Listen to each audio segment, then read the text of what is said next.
कांग्रेस की तरफ से इस प्रेस वार्ता में सभी पत्रकार बंधुओं का और साथ ही हमारे बहुत ही यशस्वी ऊर्जावान प्रदेशाध्यक्ष भाई दिवांशु बुद्धि राजा का इस हाथ पहुंचने पर हम स्वागत करते हैं। और जो भी युवा साथी इस प्रेस वार्ता में शामिल हैं सभी का हम तहे दिल से स्वागत करते हैं। तो साथियों, जिस प्रकार से सीईटी को लेकर के सरकार हमारे प्रदेश के युवाओं के साथ एक बड़ा खिलवाड़ करने लग रही है, उसको लेकर के हमारे प्रधान जी ने प्रेस वार्ता रखी है। यूथ कांग्रेस की तरफ से प्रेस वार्ता रखी गई है और अब मैं चाहूँगा हमारे प्रधान जी से कि वो आपको संबोधित करें।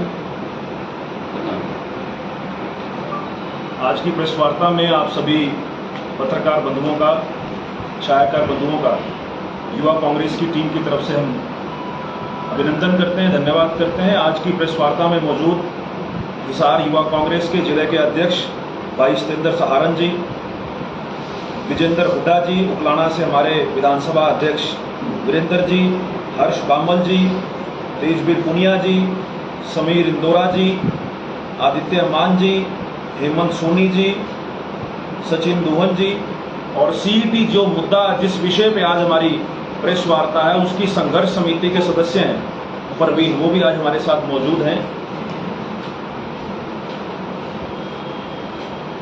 मैं सीईटी के विषय पे आने से पहले आपके सामने कुछ एक तथ्य रखना चाहूंगा।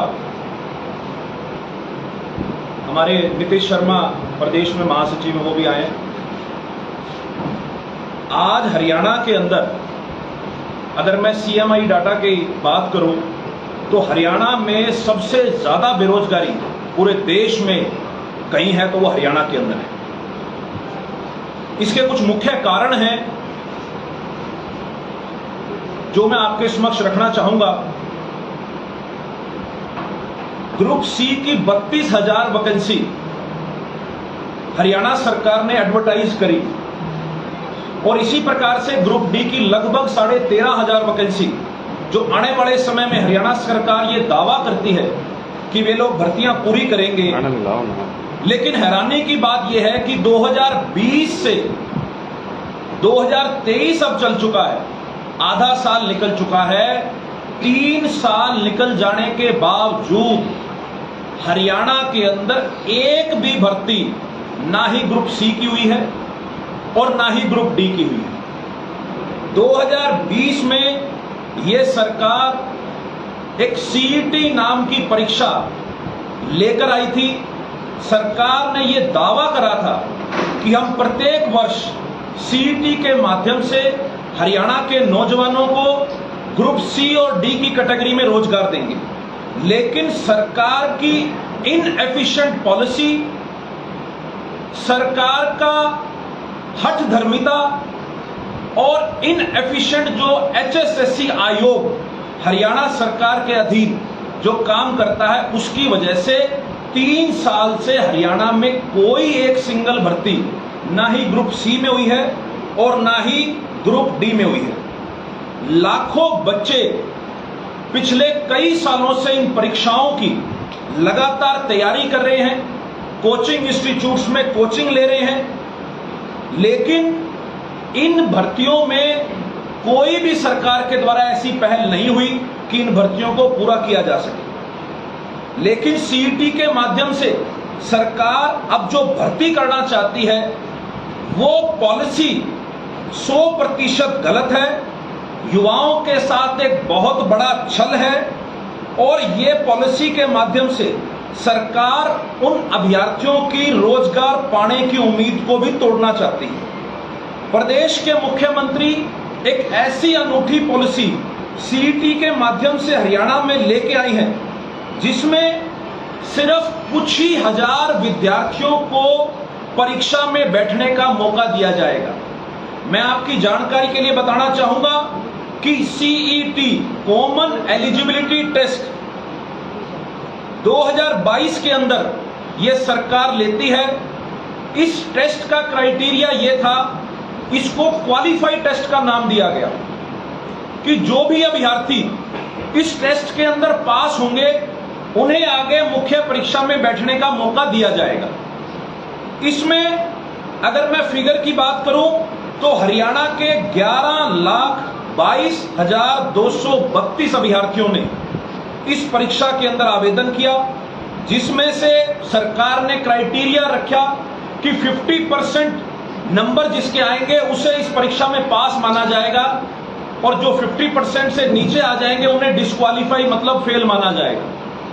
3,59,000 अभ्यर्थी इस परीक्षा के अंदर पास हुए। अगर माना जाए तो ये प्री एग्जाम के अंदर 3,59,000 अभ्यर्थी जो पास हुए हैं तो उन्हें मुख्य परीक्षा में बैठने का मौका सरकार को देना चाहिए।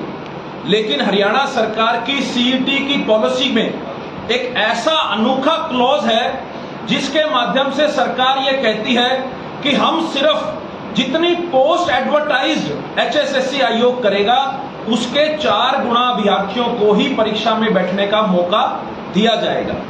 अगर मैं साफ शब्दों में बात करूं तो अगर एग्जाम्पल के रूप में देखें कि अगर पटवारी की 2000 भर्तियां निकलती हैं तो 2000 गुणा 4 सिर्फ 8000 अभ्यर्थियों को 3,59,000 में से सिर्फ 8000 अभ्यर्थियों को ही मुख्य परीक्षा में बैठने का मौका दिया जाएगा।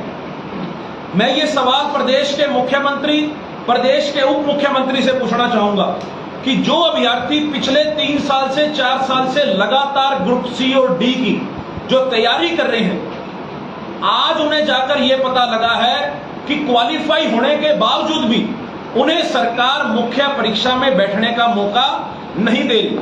इसका नतीजा यह है कि हरियाणा का नौजवान आज डिप्रेशन में है, मानसिक दबाव में है, सामाजिक दबाव में है और कहीं ना कहीं इसके फलस्वरूप हरियाणा के नौजवान जो कि नशे की तरफ और क्राइम की तरफ जो अग्रसर हो रहे हैं, उसका मुख्य कारण यह है कि हरियाणा के अंदर हरियाणा सरकार द्वारा ग्रुप सी और डी की जो भर्तियां जो एडवर्टाइज की गई थी, जो पॉलिसी बनाई गई थी, वो पॉलिसी पूर्ण रूप से गलत है।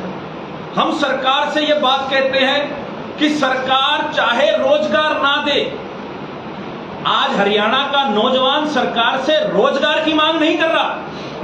हमारी बदनसीबी है कि हरियाणा प्रदेश के अंदर एक ऐसी सरकार है जहां हरियाणा का नौजवान आज रोजगार की मांग नहीं कर रहा, बल्कि रोजगार मिलने की उम्मीद मिलने की लड़ाई आज लड़ रहा है। यह मैं रोजगार मिलने की उम्मीद इसलिए कह रहा हूं क्योंकि जब एक अभ्यर्थी परीक्षा केंद्र में जाता है तो वो उम्मीद लेके जाता है कि शायद उस भर्ती के अंदर उसका सिलेक्शन होगा, लेकिन आज सरकार ने एक बैरियर लगा दिया।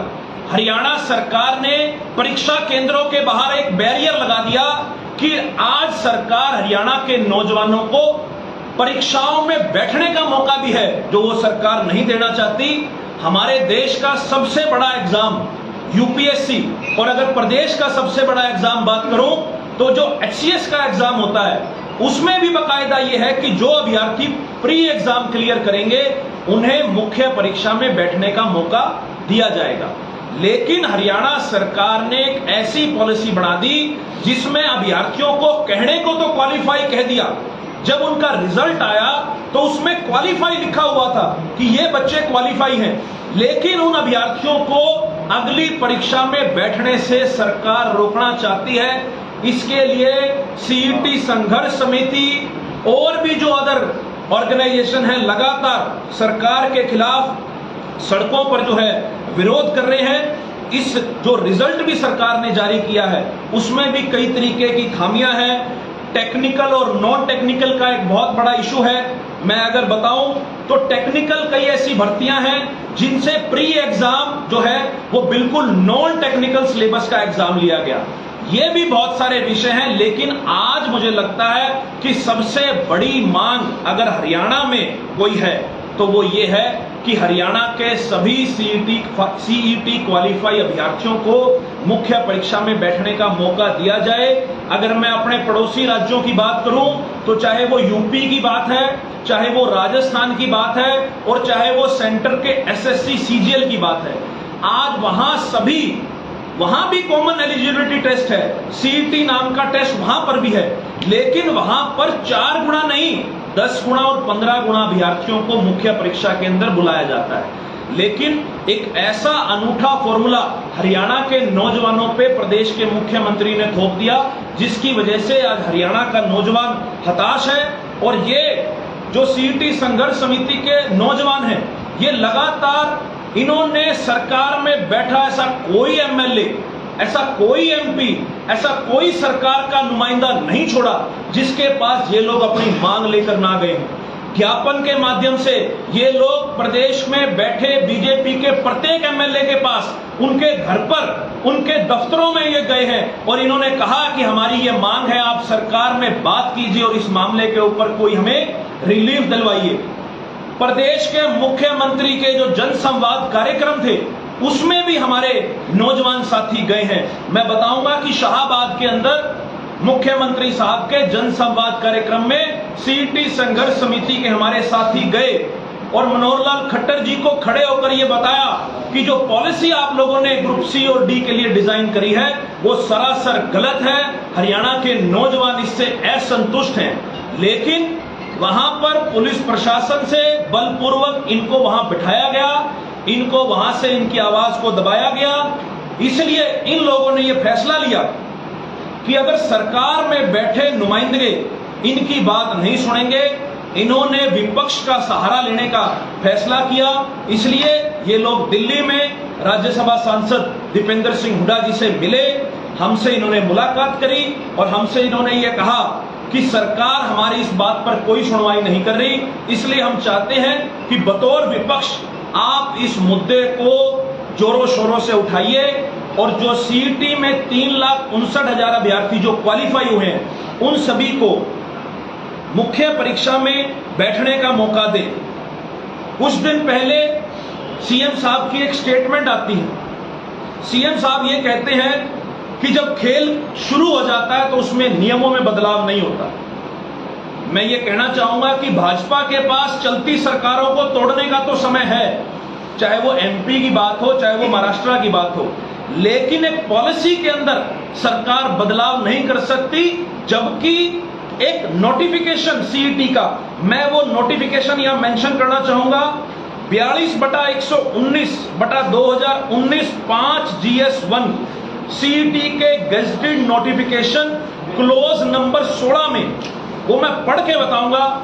इस नोटिफिकेशन जो ऊपर की नोटिफिकेशन है उसमें किसी भी क्लोज की व्याख्या करने, बदलाव करने या किसी क्लोज में अगर संशय है तो उसको दूर करने की, बदलने की सारी शक्ति एचआरडी विभाग हरियाणा सरकार के पास है। और ये एचआरडी विभाग का पोर्टफोलियो प्रदेश के मुख्यमंत्री मनोहर लाल खट्टर जी के पास है। उनकी कलम में ये ताकत है कि वे जब चाहें इस पॉलिसी के अंदर बदलाव कर सकते हैं। लेकिन सरकार हठधर्मिता को अपनाते हुए बार बार इस सीईटी के ऊपर, पीछे भी सीएम साहब की प्रेस कॉन्फ्रेंस हुई, वो बार बार एक ही बात कह रहे हैं कि हम लोग सिर्फ 4 गुना अभ्यर्थियों को बुलाएंगे।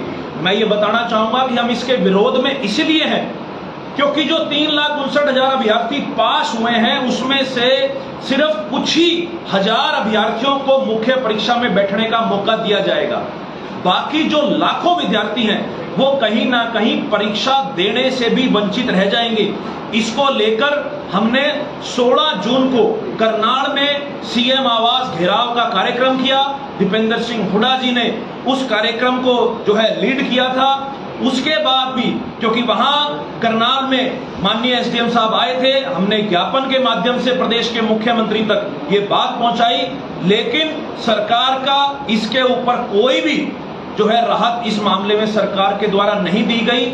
इसलिए 7 जुलाई को चंडीगढ़ में प्रेस वार्ता करके हमने ये ऐलान किया कि अब इस मामले के ऊपर, अब इस मुद्दे के ऊपर हरियाणा युवा कांग्रेस हरियाणा की 10 की 10 लोकसभाओं में बड़े रोष प्रदर्शन, बड़े धरने प्रदर्शन करेगी। और इसी कड़ी में 10 जुलाई को हमारा सोनीपत लोकसभा का सीईटी के मुद्दे पर धरना प्रदर्शन था। आने वाली 19 जुलाई को हिसार के अंदर एक बड़ा रोष प्रदर्शन सीईटी क्वालिफाई कराने को लेकर हम लोग करने जा रहे हैं, जिसकी अगुवाई राज्यसभा सांसद दीपेंद्र सिंह हुड्डा जी करेंगे। मैं आपके माध्यम से, क्योंकि हिसार हरियाणा के सभी जिलों में से सबसे ज्यादा अगर अभ्यर्थी इन परीक्षाओं के लिए कहीं तैयारी कर रहे हैं तो वो हिसार जिले के अभ्यर्थी हैं। कल भी हम शाम को रेड स्क्वायर मार्केट जाकर आए थे, जहां इंस्टीट्यूट्स में ये बच्चे तैयारी करते हैं। बच्चों में बहुत रोष है। मैं आपके माध्यम से एक एक नौजवान साथी को यह अपील करना चाहूंगा कि 19 जुलाई को आप लोग इस पैदल मार्च में, इस रोष प्रदर्शन में हिस्सा लें और जो सीईटी क्वालिफाई कराने की आप लोगों की मांग है, हम लोग आपके साथ हैं। पूर्ण रूप से इस सरकार को झुकाने का काम करेंगे और सरकार को मजबूर करेंगे कि सरकार इस पॉलिसी के अंदर बदलाव करे और सरकार सीईटी क्वालिफाई सभी अभ्यर्थियों को मुख्य परीक्षा में बैठने का मौका दे। कोई आपके सवाल है तो आप सवाल ले सकते हैं।